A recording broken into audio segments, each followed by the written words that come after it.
It was just another ordinary evening. I was sitting in my apartment after a long, draining day at work. The usual routine: grabbing a cup of coffee, sitting down with my phone to scroll through social media, and just trying to unwind before bed. It felt like one of those nights where you know nothing major will happen, where everything is just quiet. Then I saw it, a notification from Jess, my best friend. The one person I thought I could count on for anything. "Hey, I'm sorry I couldn't make it last night. Can we talk later? I've been thinking about something." My heart skipped a beat. I was confused. Jess and I had literally talked on the phone earlier about our weekend plans, and everything seemed fine. So why was she texting me now, saying she needed to talk? The urgency in her words didn't sit right with me. It was like she was apologizing for something, but we hadn't even fought. My stomach dropped a little, but I brushed it off. Maybe she was just having a tough time, or maybe it was just some random thing she wanted to talk about. I planned to call her later to see what was up.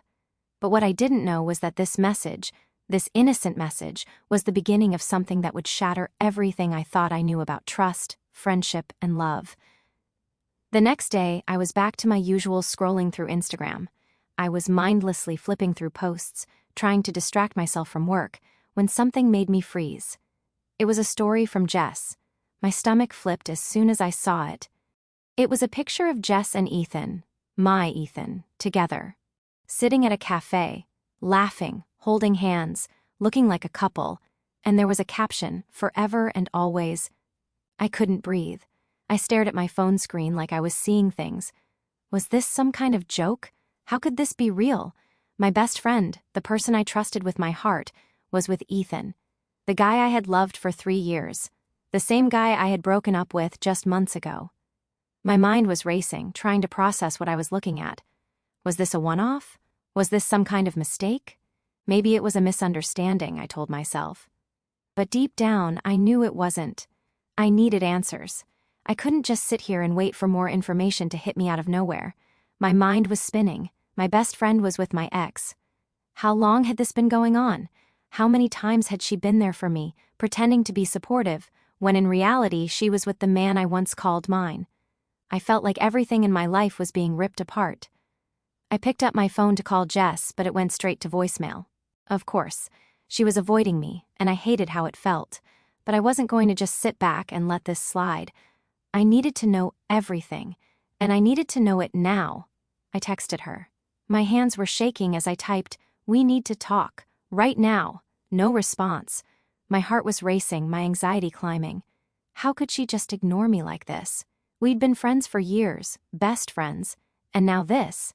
It felt like the ground beneath me was giving way. I couldn't wait any longer. I grabbed my jacket and stormed out of my apartment. I didn't even know where I was going or what I was going to say when I saw her, but I had to see her. I had to confront her and get some damn answers. I walked to Jess's apartment in a daze, the weight of my thoughts pulling me down with each step. I tried to block out the anger, the hurt, but it was all consuming. How could she do this to me? How could she betray me like this? When I reached her door, I felt my heart in my throat. My hands were clammy, and the anger that had been bubbling inside me for hours was about to explode. I knocked. The door opened after a few moments, and there she was. Jess, the person I had called my best friend. She looked at me, eyes wide, as if she knew exactly why I was there. I didn't say anything at first. I just walked past her and into the apartment. It was eerily quiet, like nothing was the same anymore. And that was the first time I realized it wasn't the same. Nothing was ever going to be the same again. I turned to her, trying to control my shaking voice. "I saw the post, Jess," I said, showing her my phone with the picture of her and Ethan. "How long has this been going on?" She went pale. Her eyes flickered with guilt, but there was no excuse she could offer that would make this okay. "I never meant for it to happen like this," she said, barely whispering. I could feel my rage building. "You didn't mean for it to happen? Are you serious right now? You're with Ethan, the same guy I cried to you about for months, the guy I struggled to get over. You knew everything about my breakup with him, everything, and you still did this behind my back?" I took a deep breath, trying to stop the tears from falling, but they were already streaming down my face. "How could you, Jess? You were supposed to be my best friend, my sister. And now you're with him, my ex." Her hands trembled. She stepped closer but then hesitated. "I didn't mean to hurt you. I swear I didn't. It just happened. We were both hurt and we leaned on each other. It wasn't supposed to go this far. I couldn't believe what I was hearing. I took another step back, putting distance between us. It wasn't supposed to go this far? You've been lying to me. You've been lying to me for who knows how long, and now you're telling me it wasn't supposed to go this far? My voice cracked, and I felt like I couldn't breathe. I never wanted to hurt you, she repeated, tears welling up in her eyes. I was just scared. I didn't know how to tell you. But that wasn't good enough. It wasn't even close. How could she look me in the eyes and say that, knowing everything we had been through together? Knowing how much I trusted her? I trusted you with everything, I said, my voice barely above a whisper. And you betrayed me. Her hands reached out, but I stepped back again, my chest tight. Don't touch me, Jess, I said, my voice filled with so much pain. You don't get to act like everything's fine. I don't even know who you are anymore. I turned and walked out of the apartment, leaving everything behind. My heart felt like it was breaking into a million pieces with every step I took, but I knew I couldn't stay there anymore. I couldn't face her. I couldn't look at her and pretend like nothing had changed. The days that followed were a blur. I couldn't sleep. I couldn't focus. Every time I closed my eyes, I saw that picture of Jess and Ethan.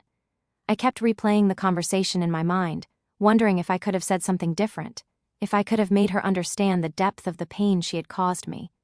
But there was no going back. There was no undoing the betrayal. I unfollowed both of them on social media. I deleted their numbers. It was painful, but it was the only way I could start healing. I couldn't keep living in that shadow of lies and hurt. And slowly, piece by piece, I started to rebuild my life without them. I started putting myself first. I realized that, no matter how much it hurt, I was worth more than the lies they told me. I didn't need Ethan or Jess to define my worth. I was strong enough to move on, to heal, and to find peace within myself. But the question remains, could I ever forgive them? Could I forgive Jess for breaking my heart, for destroying the friendship we had? Could I forgive Ethan for moving on so easily, for betraying everything we once shared? I don't have the answers, and maybe I never will. But I do know one thing: I am enough. I am worthy of love, loyalty, and respect. And if people can't offer me that, then they don't belong in my life. So I want to ask you, what would you do if you were in my shoes? Could you forgive the people who hurt you, or would you let them go forever? Thanks for listening to my story. Stay strong and remember, you're worth more than anyone's betrayal. You are enough.